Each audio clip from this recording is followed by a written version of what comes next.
or season. So this is what you call a systems map.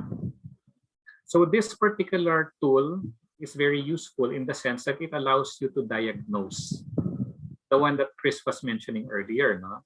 So for instance, if you talk about delay in project delivery, that could be the issue, but that is the issue at the surface. Because as I explained earlier, the reason why project delivery is delayed is because of multiple reasons. So all of the nodes that are actually pointing to delay in project delivery are reasons for this problem. Now, each of those could be addressed. No? For instance, if we want to address too many business demands, that can be your issue. But it means that you will have to find out now what are the things now that surround this. Or you can talk about an even distribution of workload. Now, if you take a look at this cause of delay in project delivery, you will see that there are three arrows pointing there, meaning that you can now take a look at these different nodes as things that you can address, right? So that the uneven distribution of workload can be solved. Meaning that these are mini issues in themselves. You get it? So now you will then decide, do I look at delay in project delivery as my issue?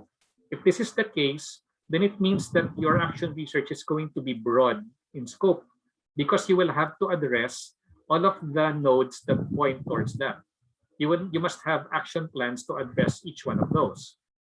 Now, if you decide that, okay, I will first work on this one, an even distribution of workload, as our issue, meaning I'm not yet addressing this, the delay, but I'm addressing something that might mitigate the delay or might reduce the delay.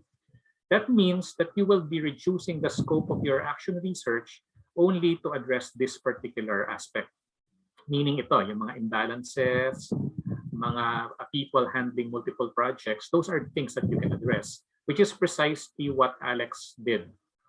He focused on this. And eventually, he tried to address all of the other points, but not yet for his paper. Because these other points are also critical to avoid project delay. So his focus was this too, uneven distribution and too many business demands. Kaya naka-green siya. Okay, so those are the things that he decided to address in his action research. Okay, this was not the final systems thinking map, because when he did this on his own, this is how we saw it. So there were fewer nodes. The arrows were not actually pointing the same way. But when he presented this to his collaborators was able to identify other reasons that allowed them to show the interconnection of the different factors. So the systems thinking map enriched their understanding of the issue. And then when they looked at it, they agreed, okay, tama, these are the different issues that we need to address. And then they talked, now which one of these? We cannot address all of them at the same time. And then they agreed, okay, we'll talk about an even distribution of workload. You can imagine that this is an attractive issue because people are experiencing this, right? So especially those who are working multiple projects, they would like this issue to be addressed, correct? Why will they argue? Why will they argue for an issue that will help them reduce their work? Did you get what I mean? So in this particular case, by putting this systems map together, people begin to see the interrelationship. They begin to appreciate which ones are more critical or more compelling, using the term of Chris. And they also begin to see which ones can we act on so that we get some benefit from it immediately. Do you get it? So in this case, these two, the ones in green, were agreed upon by him and his collaborators, because obviously this is something that will benefit them also. Okay, so this is the this is system map. Now take note that there are arrows like this, too many business demands directly address delay in project delivery. But this one, too many business demands, also results to people handling multiple projects. And because they're handling multiple projects, there is an uneven workload. And because there is an uneven workload, there is a delay. So there is a vicious cycle happening here, just with this 4. Okay?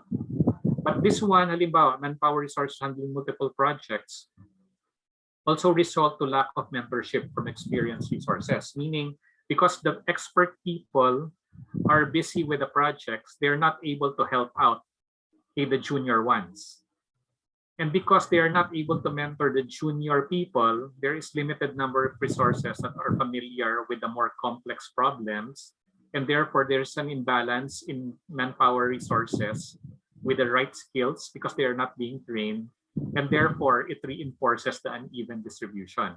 So the experts are getting more work because in the first place, they're not able to mentor the more junior ones. Again, this is another vicious cycle, this one that I'm pointing at. And then ultimately, it causes delay in project delivery. So the systems thinking map is a very good diagnostic tool because it allows you to capture the complexity and the dynamism of the issues and not simply taking a look at the issues at surface level that might not address the underlying mechanisms, the vicious cycles that need to be broken so that ultimately this can be addressed. So that is the okay, sorry, I shared it immaturely. All right. So that is the systems thinking map. So why am I showing you this? Because the systems map can actually help you identify areas that you need to validate. Okay, totoo ba? Is it true that you have too many business demands? Maybe that is just the feeling of people. Now, what you can do now when you're doing your action research is to validate your hypothesis. This is a hypothesis. Okay, now you can collect information. Okay, how many projects are we doing, let's say every month? And then for each individual, how many are they handling? Is there truly an uneven distribution of workload? This might just be their feeling. Now, if they collect data and take a look at each individual and what projects they're handling, you might actually disconfirm that this is true. It could be that everybody is actually given the same workload, but there is just this perception. Meaning that the systems map allows you to now proceed with your hypothesis testing. Because every arrow that points to another node is a hypothesis. You are guessing that this one causes this. You are guessing that this one causes this. But is it true that this is the case? You have to get information to validate whether that is correct. All right. So that is hypothesis.